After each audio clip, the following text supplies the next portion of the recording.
Hej, cześć, witajcie, z tej strony Szymon, zapraszam was na oprowadzenie po moim hotelu. Nagrywam to drugi raz, więc jestem całkiem, znaczy trochę zirytowany tym. To jest mój brat, który je na czosy. Tu będę zaraz ja, pokażę wam na lustrze. O, to jestem ja, halo, to ja, halo, macham. To jest nasze zapasy. Nagrywam odcinek. To jest telewizja, w której coś leci. Jakieś kulinarne coś. Są tacy naczosy, Coca-Cola. Tutaj mam łazienkę.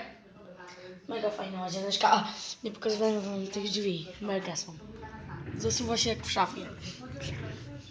To jest wielkie lustro. Znowu macie szansę mnie zobaczyć. To jest kwadratowa deska. Nie wiedzieliście. Kwadratowa deska.